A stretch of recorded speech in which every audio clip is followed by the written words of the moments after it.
그들이 베델에서 길을 떠나 에브라스에 이르기까지 얼마간 거리를 둔 곳에서 라헬이 해산하게 되어 심히 고생하여 그가 난산할 즈음에 산파가 그에게 이르되 두려워하지 말라. 지금 네가 또 등남하느니라. 그가 죽게 되어 그의 혼이 떠나려 할 때 아들의 이름을 베논이라 불렀으나 그의 아버지는 그를 베냐민이라 불렀더라. 라헬이 죽음에 에브랏 곧 베들레헴 길에 장사되었고 야곱이 라헬의 묘에 비를 세웠더니 지금까지 라헬의 묘비라 일컫더라. 이스라엘이 다시 길을 떠나 에델망대를 지나 장막을 쳤더라. 이스라엘이 그 땅에 거주할 때 르우벤이 가서 그 아버지의 첫 빌하와 동침함에 이스라엘이 이를 들었더라. 야곱의 아들은 12이라. 레아의 아들들은 야곱의 장자 르우벤과 그 다음 시므온과 레위와 유다와 이사갈과 스불론이요. 라헬의 아들들은 요셉과 베냐민이며 라헬의 여종 빌하의 아들들은 단과 납달리요. 레아의 여종 실바의 아들들은 갓과 아셀이니 이들은 야곱의 아들들이요 밧단 아람에서 그에게 낳은 자더라. 야곱이 기럇 아르바의 마므리로 가서 그의 아버지 이삭에게 이르렀으니 기럇 아르바는 곧 아브라함과 이삭이 거류하던 헤브론이더라. 이삭의 나이가 180세라. 이삭이 나이가 많고 늙어 기운이 다함에 죽어 자기 열조에게로 돌아가니 그의 아들 에서와 야곱이 그를 장사하였더라. 오늘 말씀은 그 야곱의 이야기 중에서 다양한 이야기들이 나오죠. 먼저 야곱이 14년 동안 수고해서 얻은 라헬이 아들을 낳다가 그만 죽습니다. 그죠? 그리고 난 다음에 야곱의 그다음에 그 야곱의 장자 르우벤이 서모, 그러니까 라헬 자기 엄마의 몸종이었던 비라 아버지의 아내죠.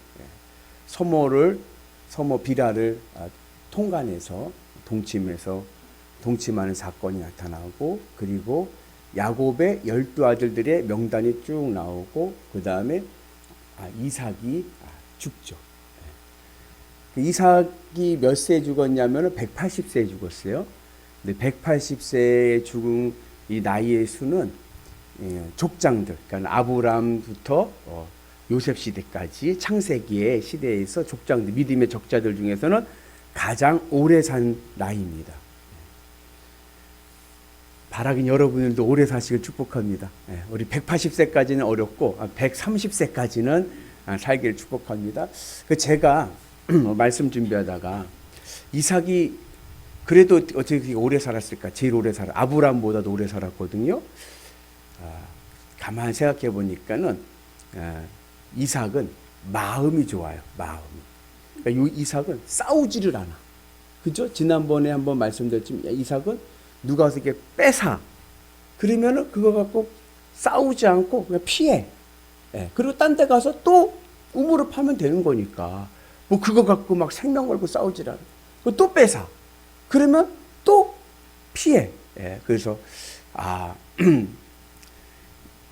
이삭은 마음을 좀 넓게 가지니까, 평안하게 가지니까 장수하지 않았나 그렇게 생각이 듭니다. 여러분들 마음에 스트레스 받지 마시고 늘 마음을 내게 강 같은 평화, 내게 강 같은 평화.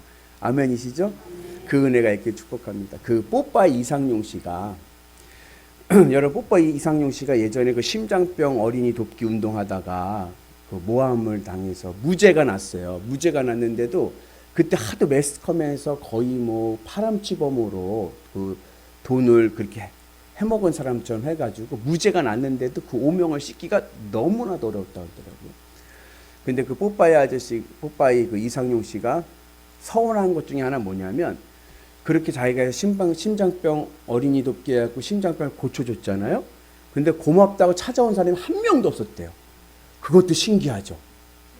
그래서 그랬는데 그분이 이제 자기가 마인드 컨트롤 하게 된 계기를 이야기하는 거예요. 이분이 인터뷰하러 많이 다녔는데 하루는 이제 최장수 할아버지를 찾아간 거예요. 107세. 저 전라도에 계시는 어르신 107세 할아버지 장수 비결을 이제 인터뷰하러 가는 거예요. 가가지고 이제 그 107세 할아버지를 만났어요. 예. 안녕하세요 할아버지. 그랬더니 여기 할아버지가 어딨냐? 아 할아버지 여기 계시잖아요. 아니요 난 형이요 형. 형이라고 그래요. 예. 몇 세세요? 107세인지 알고 왔잖아요. 몇 세세요? 그랬더니 7살이요. 아 107세 아니세요? 100세는 무거워서 집에 놓고 다녀. 무거워 집에 놓고 다닌다는 거예요. 그러면서 이제 물어봤죠. 아 장수 비결이 있으시죠? 장수 비결이 뭐예요? 그랬더니 할아버지 하는 말이 안 죽어서 그래야. 안 죽어서 오래 산다는 거예요. 그러면서 이제 얘기를 하는데 이 할아버지가 굉장히 호탕한 거예요. 그래가지고서 이제 마지막에 인터뷰 끝나고 마지막에 오빠의 이상용 씨가 이제 그 할아버지한테 얘기하는 거예요. 형은 그 107년 동안 살면서 때로는 모함도 당하고 음해도 당하고 또 못 살게 굴던 사람들이 있었을 텐데 어떻게 그런 사람들이 그렇게 괴롭힘 속에서도 107세까지 살았느냐, 그 107세까지 산 비결이 뭐냐 물어봤어요. 그랬더니 그 할아버지가 하신 말씀이 간단히요. 냅뒀더니 다 뒤지대. 냅뒀더니 다 뒤지대. 그 말에 이 이상용 씨가 가슴에 꽂힌 거예요. 냅뒀더니 다 뒤지대. 그 마음에 한이 많고 저 억울한 것들, 저 나를 모함했던 사람들 다 이걸 어떻게 할까 막 그랬는데 그 할아버지가 냅뒀더니 80에 죽고 90에 죽고 다 죽대. 이제는 나한테 뭐라고 할 놈이 없어. 다 죽어서. 그렇대. 그래야 그분이요. 그 도자기 만드는 거 있잖아요. 도자기 만드는 데다 거기 뭐 새기는 거 있잖아요. 만들어서 거기다가 썼대요. 냅뒀더니 다 뒤지대.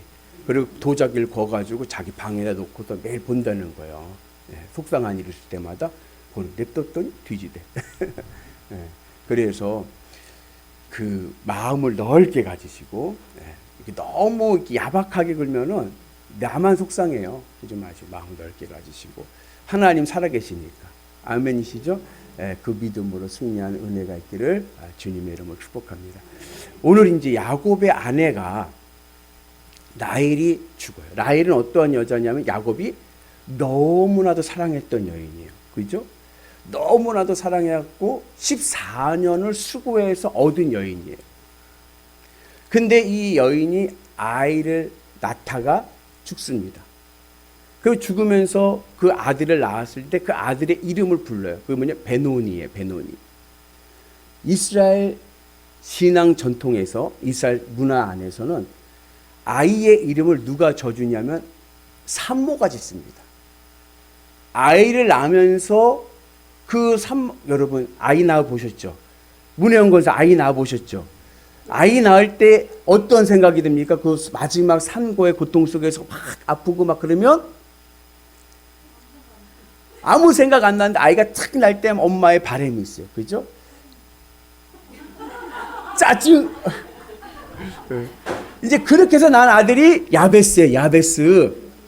야베스 이름이 고통의 고통. 그런 식으로 아이를 낳을 때 이름을 하는 것이 바로 그 아이의 이름인 거예요. 예를 들면 요셉은 더하다에 더하다. 라헬이 아이를 계속 못 낳잖아요. 아이를 못 낳고 언니는 쑥쑥쑥 6이나 낳고. 그러니까 한이 돼가지고 어렵게 해가지고 임신해가지고 요셉을 딱 낳았어요. 요셉을 낳을 때 한 말이 뭐냐면은 또 낳아야지. 그 요셉이란 말이면 더하다예요. 더하다. 욕심이 또 낳아야지. 그런 식으로 그 이름을 부르면 그게 이름이 되는 거예요. 근데 이 라헬이 얼마나 그죠? 아이를 낳다가 죽었으니까 얼마나 그 고통이 심했어요. 그래서 이름을 마지막에 부른 이름이 뭐냐면 베노니, 슬픔의 아들이한테. 슬픔의 아들. 이름이 슬픔인 거예요. 슬픔의 아들. 그리고 죽었어요. 자, 그러면 이청봉 권사님, 그 아이를 딱 낳았는데 아내가 베노니 슬픔의 아들이라고 딱 그랬어요. 근데 비유가 좀 이상하게 하지만 문혜영 권사님 그리고 천국을 가셨어. 그러면은 그 이름을 그대로 받겠습니까? 아니면 이름을 다시 바꿔주겠습니까? 그렇죠. 내가 정말로 사랑했던 여인이 마지막 불렀던 마지막 외침이에요. 마지막 이름이잖아요. 그러면 그 아내를 내가 사랑한다면은 그 이름을 그대로 써야죠. 그래야 되지 않을까요? 그게 그 여인에 대한 마지막 예가 아닐까요? 근데요, 이름을 바꿔버려요. 뭐라고요? 우리가 잘 아는 이름 베냐민으로. 베냐민의 뜻은 뭐냐면 오른손의 아들이에요. 오른손의 아들.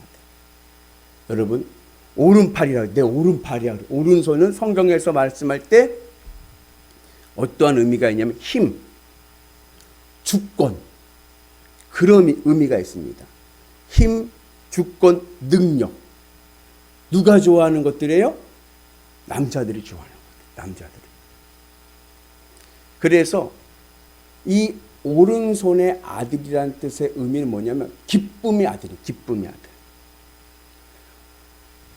내가 14년 너무 사랑해서 14년 만에 결혼한 여인이 마지막 애를 낳다가 죽어서 부른 이름은 슬픔의 아들인데 그 이름을 바꿔서 기쁨의 아들로 바꾼 거예요. 오른손의 아들. 왜 그랬을까요?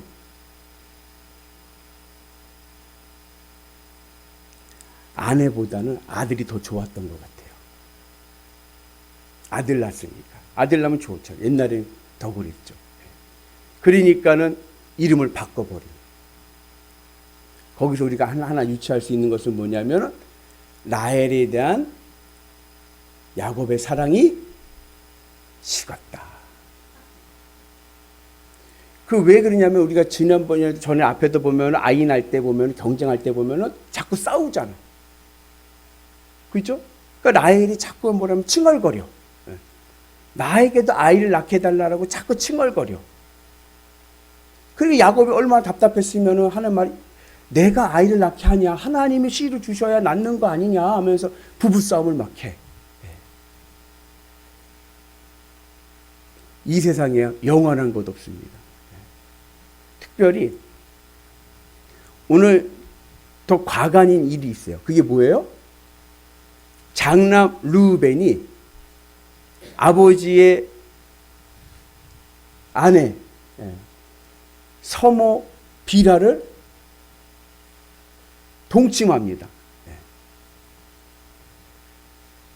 근데 희한한 건 뭐냐면 오늘 이제 말씀 본문 내용 안에서 보면은 이름이 두 번이 나와, 두 개의 이름이 나와. 야곱이라는 이름도 나오고 이스라엘이라고 하는 이름도 나옵니다. 이게 섞여서 나와요. 섞여서 나오는데 이스라엘이라고 하는 이름이 어디에 나오냐면은 그 르우벤이 서모 비라를 동침하는 그 내용에 이스라엘, 야곱을 이스라엘이라고 불러요. 여기 아주 절묘한 모세의 글쓰기가 있는 거예요. 여러분, 이스라엘이라는 뜻이 뭐죠? 하나님과 겨루어 이겼다. 아주 중요한 여기 신앙의 교훈이 있습니다. 그 뭐냐? 내가 하나님과 겨루어 이겨서 내 마음대로 살면 죄만 짓습니다. 내가 하나님의 뜻을 잃어버리고 내 마음대로 내가 하고 싶은 대로 내 욕구대로 내 욕심대로 살아가다 보면 죄만 짓습니다. 여러분, 라헬을 야곱은 어떻게 돼 있을까요? 야곱이 라헬을 볼 때마다, 야곱이 레아를 볼 때마다, 레아를 볼 때마다 어떻게 봤을까요? 아, 속아서 결혼한 여자. 결혼식 날 속아서 결혼. 레아를 볼 때마다 어떻게 할까요? 14년 일해서 버는 여자. 내 수고로 세, 내 수고. 내 수고로 생각을 하니까 식어가는 거예요. 이 세상에 영원한 게 없는 거예요. 여러분, 내가 목표하는 것이 있습니까? 내가 이것은 이루고 싶습니까? 그거 내 노력으로 이루었다라고 생각을 하면요, 어때요? 그때 가보면 뭐예요? 별거 아니네, 그래. 별거 아니네. 돼보니까 별거 아니네. 수고로 생각하면요, 감사도 없고 은혜도 없습니다. 그런데 내가 할 수 있는 것이 아니라 하나님이 나에게 주셨다라고 고백을 하면 모든 것이 감사하고 모든 것이 기쁨이 될 줄로 믿습니다. 그래서 우리가 주님의 은혜 안에서, 오늘 우리가 말씀의 은혜 안에서 우리가 내가 하나님을 이겨서 내 마음대로 살려 하지 마시고 주님의 은혜 안에서 주님의 뜻 안에 살아가는 은혜가 있기를 축복합니다. 그래서 얼마나 또 재미나냐면 그 앞장에서 여러분 디나가, 야곱의 외동딸 디나가 세겜에서 살 때 세겜 추장의 아들에 의해서 겁탈을 당했어요. 그죠? 그래가지고 어떻게 됐습니까? 그 야곱의 아들들, 디나의 오빠들이 가고 피바람으로 싹 다 죽여버렸잖아요. 근데 이번에는 아니 큰형이 우리 엄마를 겁탈했는데 단과 납달리가 아들이거든요. 가만히 있어요. 아무런 대항을 하지 않습니다. 자기 마음대로. 그래서 오늘 우리가 주님의 은혜 안에서 이스라엘이라는 이 문자적인 의미로 내가 하나님을 이기려고 하면, 하나님을 이겨서 내 마음대로 내가 원하는 대로 살려고 하면 남는 것은 죄밖에 없습니다. 그리고 감사가 없는 거예요. 나중에 라헬이 죽었잖아요. 라헬을 죽어서 어디다 묻었어요? 그 베들레헴 그 길에다가 묻어버린 거예요. 나중에 야곱이 죽을 때 어디서가 죽어요? 이제 애굽에 가서 있다가 나 노년에 죽잖아요. 죽을 때 마지막 유언이 뭐예요? 나는 누구 옆에 묻어다오? 나는 레아 옆에 묻어다오. 참 인생이 그렇죠. 에? 너무 그래요. 에. 그래서 여러분 내 수고라고 생각하지 마시고 하나님의 은혜로 살아가는 은혜가 있길 축복합니다. 그래서 늘 신앙의 지혜는 뭐냐면 하나님께 지는 게 이기는 거다. 아멘이시죠? 천부여 의지 없어서 손 들고 옵니다. 우리가 두 손 들고 기도하지 않았어요? 두 손 들고 기도합시다. 주여 삼창하고 기도합시다. 두 손을 왜 들어요? 항복인 거예요. 항복. 내 모든 걸 다 내려놓고 주님의 십자가 붙잡는 은혜가 있기를 주의 이름으로 축복합니다. 그리고 주님의 십자가 은혜 안에 있을 때 하나님 나를 이기시면 그것이 내가 이기는 거. 하나님이 나에게 복을 주시고 은혜를 주시는 신앙의 기회가 될 줄로 믿습니다. 그래서 오늘도 주님 앞에 나와서 기도하실 때 주님의 십자가 은혜 안에서 믿음의 길을 가셔서 늘 주님의 복음으로 승리하셔서 내 안에 있는 죄성을 주의 십자가 앞에 꽂아버리고 내가 했다가 아닙니다. 주님이 하셨습니다.